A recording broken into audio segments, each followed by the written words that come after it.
प्यारे बच्चों, जैसा कि आप जानते हैं हम अपना 8वां पाठ गुरु मंत्र को पढ़ रहे थे। हमने आपको इसकी व्याख्या भी करवाई है, तो एक बार फिर से मैं इसका पठन अभ्यास करूँगा।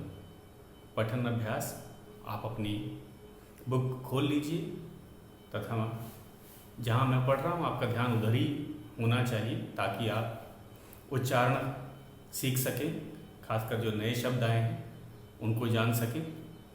और उसके बाद मैं आपका पाठ का सारांश भी आपको बताऊंगा। तो एक बार मैं पहले पढ़ करके व्याख्या करता हूँ, उसके बाद पठन अभ्यास किया जाएगा और सारांश जिसे आप अपने शब्दों में, जो ऑनलाइन कक्षा में आप सुनाते हैं और ऑफलाइन कक्षा में आप सुनाते हैं, तो एक उसका भी अभ्यास हम आज करेंगे। तो शुरुआत में करता हूँ पहले पठन और व्याख्या से। पाठ 8 गुरु मंत्र। एक बार गुरु गोविंद सिंह जी पटना जा रहे थे। रास्ते में कुछ समय के लिए वे एक जमींदार के घर रुके। जमींदार उनका शिष्य था। गुरु जी पहली बार उसके घर पधारे थे, इसलिए जमींदार की खुशी का ठिकाना न था।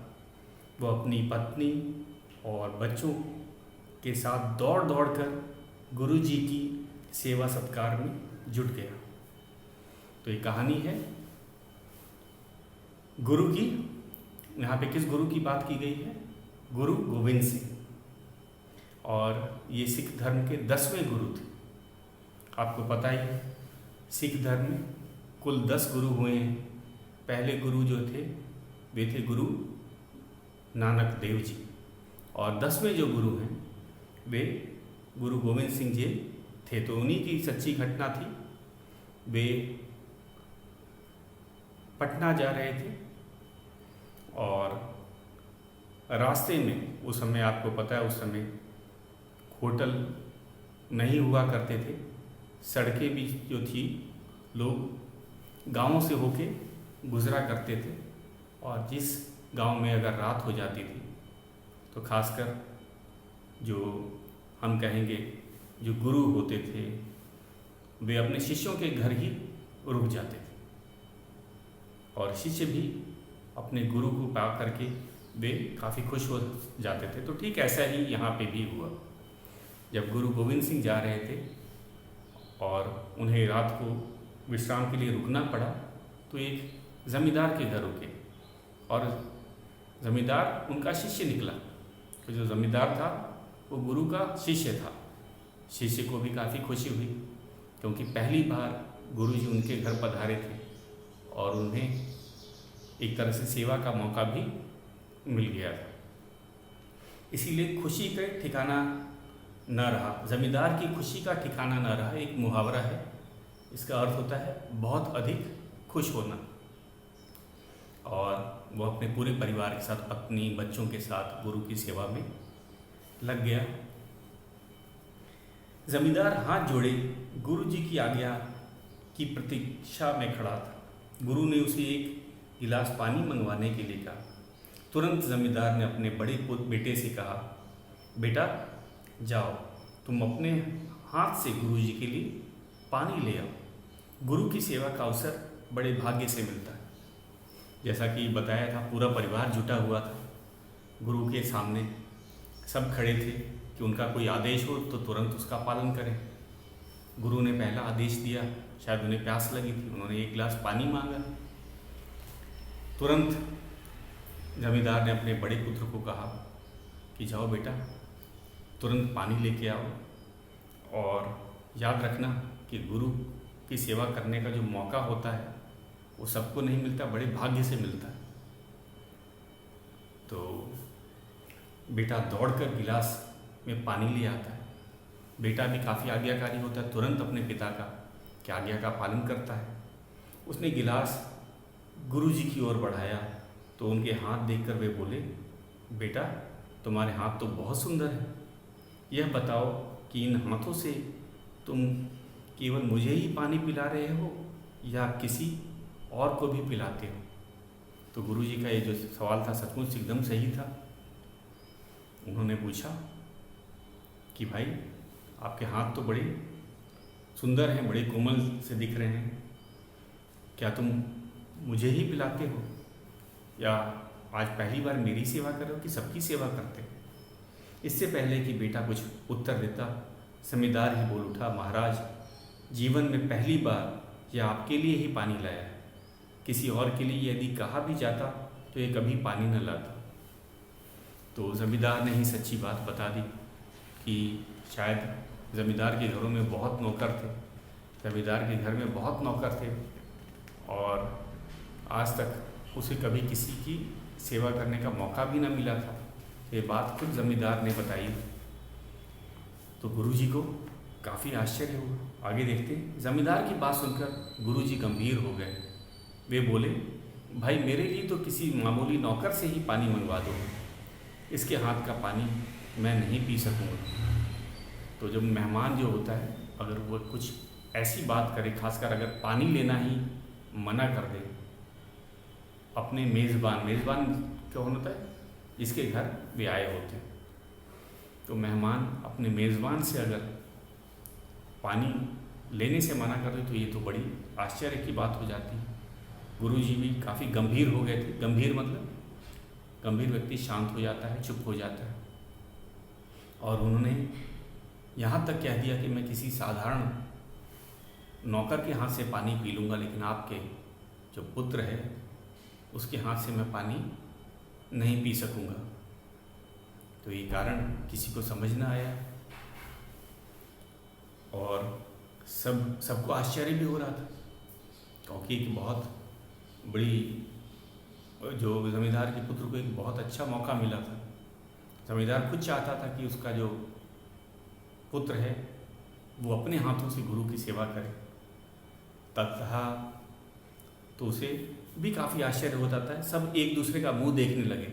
ज़मींदार बड़ी विनम्रता से बोला, महाराज मेरे बेटे को आपकी सेवा का ऐसा सुअवसर फिर कहाँ मिलेगा? आप उसके हाथ से पानी पी लेंगे तो वह धन्य हो जाएगा। ज़मींदार कोशिश करता है और गुरुजी से बात करता है कि ये जो आपकी सेवा का जो अवसर है बड़ी मुश्किल से मिलता है, क्योंकि हो सकता है कि अगली बार पता नहीं आप कब हमारे घर आएँ या ना आएँ। तो उसने भी विनती की कि मेरे पुत्र के हाथ का पानी ग्रहण कर लीजिए, कम से कम वह धन्य तो हो जाए। बेटा भी पास में ही खड़ा था। बेटे ने पानी का गिलास गुरुजी की ओर बढ़ाया, पर गुरुजी ने ग्रहण नहीं किया। वे बोले, तुम्हारे हाथ पवित्र नहीं है, मैं तुम्हारे हाथ का पानी नहीं पी सकता। लड़का गुरुजी की बात नहीं समझा और बोला, महाराज मैं तो अच्छी तरह से हाथ धोकर ही पानी लाया हूँ। तो गुरुजी ने क्या कहा? गुरुजी ने कहा कि कारण बताया कि क्यों वे जमींदार के जो बड़े पुत्र के हाथ से पानी क्यों नहीं ले रहे हैं। उसने कहा कि इनके तो हाथ पवित्र नहीं है। ये बात लड़के को भी नहीं समझ आई। लड़के ने खुद कहा कि अरे मैं तो अपनी तरह अपने हाथ काफ़ी अच्छी तरह से धो के मैंने पानी आपके लिए लिया है। फिर क्या होता है? गुरु गोविंद सिंह ने उत्तर दिया, बेटा हाथ दूसरों की सेवा करने से पवित्र होते हैं, धोने से नहीं। जब तुम हाथों को सेवा से पवित्र कर लोगे तब मैं अवश्य तुम्हारे हाथ से जल ग्रहण करूँगा। तो गुरुजी ने साफ बताया कि धोने से तो हाथ साफ होते हैं, पवित्र के लिए हमें दूसरों की सेवा करनी चाहिए। और तुम भी अपने हाथ पवित्र कर सकते हो यदि तुम मेरी तरह सबकी सेवा करो। तो सेवा का जो धर्म होता है उसके बारे में उन्होंने एक तरह से गुरु मंत्र दिया। गुरु का दिया हुआ मंत्र या उपदेश को ही गुरु मंत्र कहा जाता है। हमारे इस पाठ का नाम भी यही है कि जमींदार के बेटे की आंख भर आई, उसे गुरु मंत्र मिल गया था। उस दिन से उसने अपने जीवन भर दूसरों की सेवा करने का व्रत ले लिया।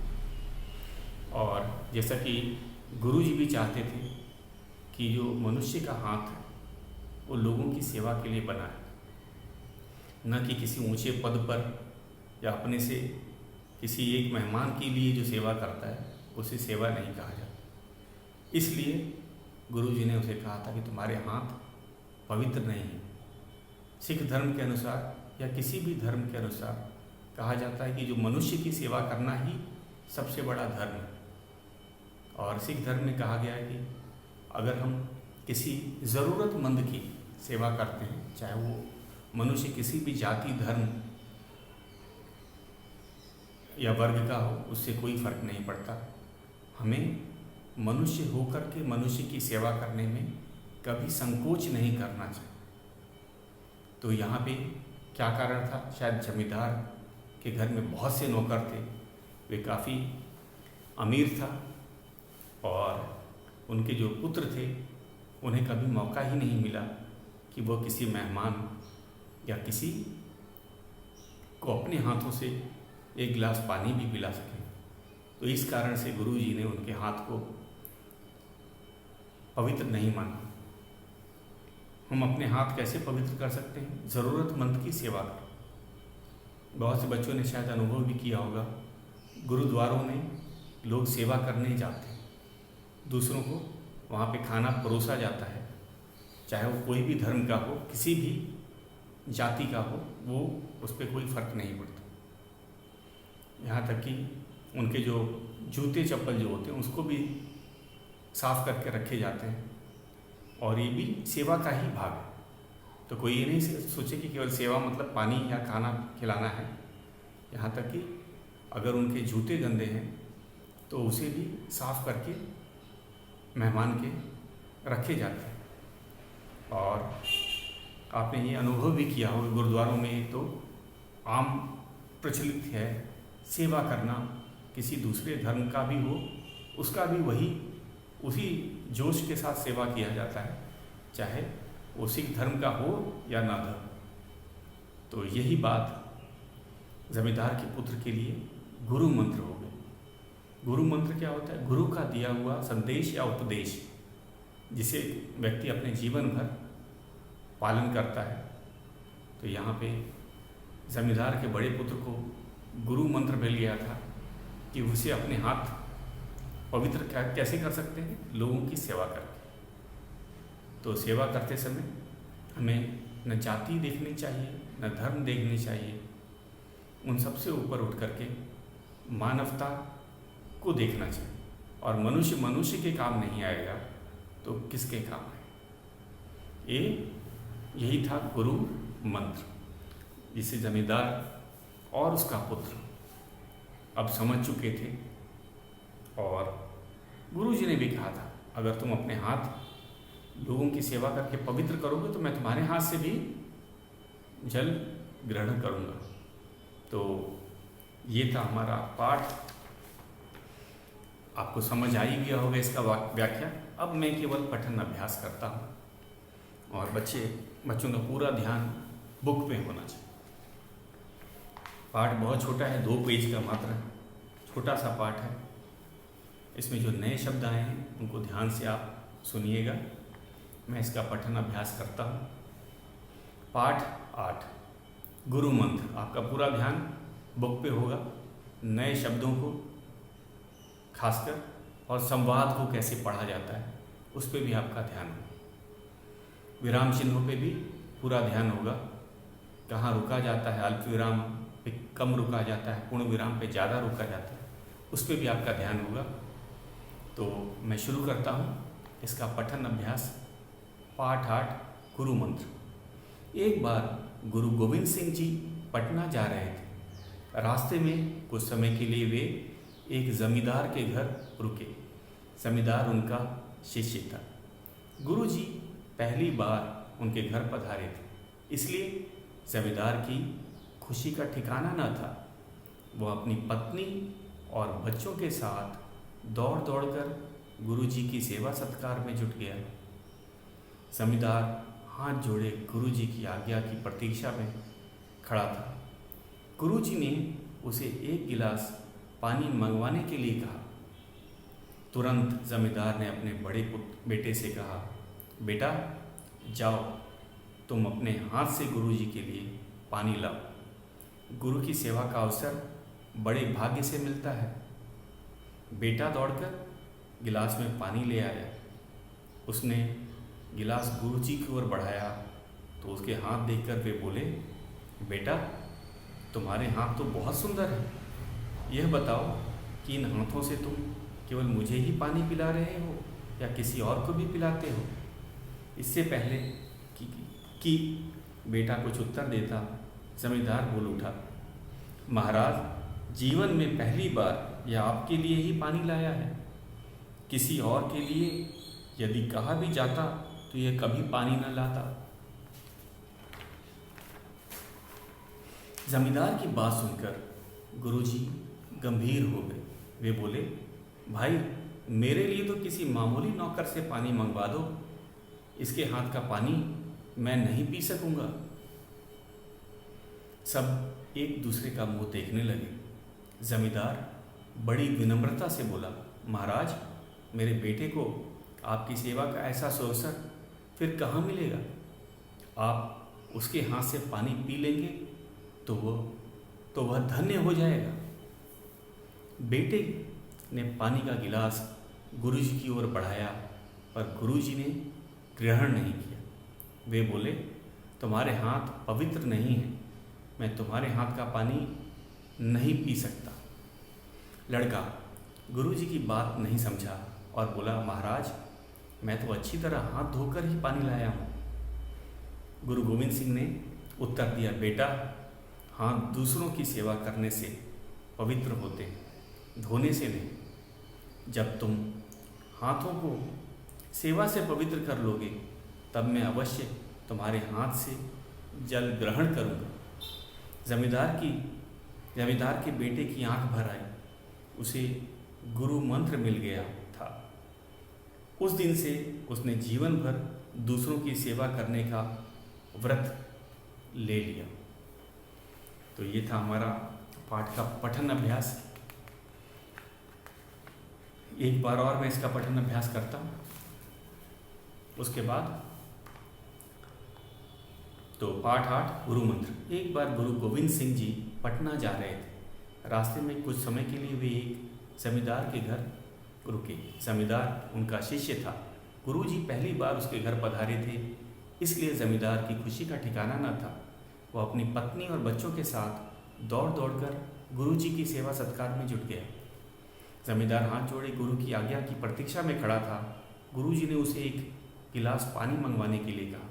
तुरंत जमींदार ने अपने बड़े बेटे से कहा, बेटा जाओ तुम अपने हाथ से गुरुजी के लिए पानी ले आओ। गुरु की सेवा का अवसर बड़े भाग्य से मिलता है। बेटा दौड़कर गिलास में पानी ले आया। उसने गुरुजी की ओर बढ़ाया तो उसके हाथ देखकर वे बोले, बेटा तुम्हारे हाथ तो बहुत सुंदर हैं। यह बताओ कि इन हाथों से तुम मुझे ही पानी पिला रहे हो या किसी और को भी पिलाते हो? इससे पहले कि बेटा कुछ उत्तर देता, जमींदार बोल उठा, महाराज जीवन में पहली बार यह आपके लिए ही पानी लाया है। किसी और के लिए यदि कहा भी जाता तो कभी पानी न लाता। जमींदार की बात सुनकर गुरुजी गंभीर हो गए। वे बोले, भाई मेरे लिए तो किसी मामूली नौकर से ही पानी मंगवा दो। इसके हाथ का पानी मैं नहीं पी सकूंगा। सब एक दूसरे का मुंह देखने लगे। जमींदार बड़ी विनम्रता से बोला, महाराज मेरे बेटे को आपकी सेवा का ऐसा अवसर फिर कहाँ मिलेगा? आप अपने हाथ से पानी पी लेंगे तो यह धन्य हो जाएगा। बेटे ने पानी का गिलास गुरुजी की ओर बढ़ाया और गुरुजी ने ग्रहण नहीं किया। वे बोले, तुम्हारे हाथ पवित्र नहीं है, मैं तुम्हारे हाथ का पानी नहीं पी सकता। लड़का गुरुजी की बात नहीं समझा और बोला, महाराज मैं तो अच्छी तरह हाथ धोकर ही पानी लाया हूँ। गुरु गोविंद सिंह ने उत्तर दिया, बेटा हाथ दूसरों की सेवा करने से पवित्र होते हैं, धोने से नहीं। जब तुम हाथों को सेवा से पवित्र कर लोगे तब मैं अवश्य तुम्हारे हाथ से जल ग्रहण करूँगा। जमींदार के बेटे की आंख भर आई। उसे गुरु मंत्र मिल गया था। उस दिन से उसने जीवन भर दूसरों की सेवा करने का व्रत ले लिया। तो बच्चों आज का गृह कार्य है आपका, इस पाठ का कम से कम 2 बार पठन अभ्यास करें। आज मैंने पठन अभ्यास किया, उसे फिर से आप सुनिए पुस्तक खोल करके। उसके बाद 2 बार आपको भी पठन अभ्यास करना है। कल हम इसका सारांश आपको बताएंगे और फिर शब्दार्थ और मुहावरों को भी हल करवाया जाएगा, कल लिखवाया जाएगा। आज के लिए बस इतना ही।